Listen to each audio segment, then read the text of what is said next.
Hi hello welcome back to our channel. రోజు తినే tiffins కాకుండా ఈరోజు ఇలా వెరైటీగా ఈ సగ్గుబియ్యం ఉప్మాని ట్రై చేసి చూడండి.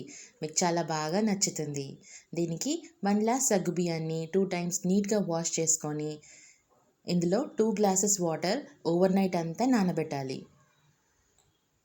2 గ్లాసెస్ కన్నా వాటర్ ఎక్కువ వేస్తే సగ్గుబియ్యం అనేవి చాలా మెత్తగా అయిపోతున్నాయి. సో ఇక్కడ కేర్ఫుల్గా ఉండాలి. మార్నింగ్ కల్లా ఇలా డ్రై అవుతాయి, మనకి ఇలా ఉబ్బి ఉంటాయి. దీన్ని పక్కన పెట్టే ఇప్పుడు 1/2 కప్ పల్లీలు, 2 స్పూన్స్ నువ్వులు, వీటిని డ్రై రోస్ట్ చేసి పౌడర్ చేసి పెట్టుకోవాలి.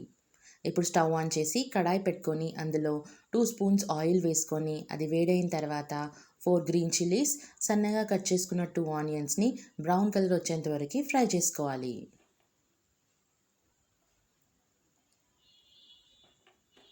మీకు ఇష్టం ఉంటే ఇందులో వేరే వెజిటేబుల్స్ కూడా వేసుకోవచ్చు. నేను ఇక్కడ వేయలేదు. ఇందులో క్యారెట్, బీన్స్, క్యాప్సికమ్, ఆలు చిన్న చిన్నగా కట్ చేసుకొని కూడా వేసుకోవచ్చు. ఇప్పుడు ఇవి వేగిన తర్వాత 1 స్పూన్ అల్లం వెల్లుల్లి పేస్ట్ వేసుకొని పచ్చివాసన పోయేంత వరకు ఫ్రై చేసుకోవాలి.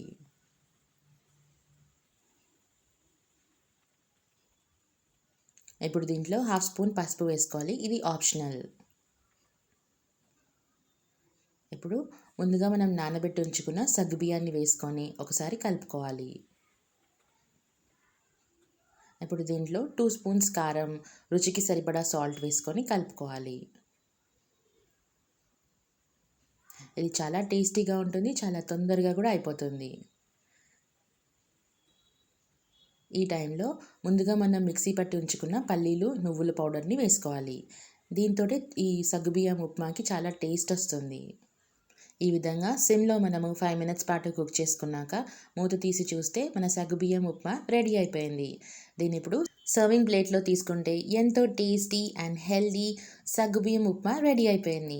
సో ఫ్రెండ్స్, ఈ రెసిపీని మీరు ట్రై చేసి ఎంజాయ్ చేయండి. నా రెసిపీస్ నచ్చితే నా ఛానల్ని సబ్స్క్రైబ్ చేసుకోవడం మర్చిపోకండి. Thank you for watching. See you friends.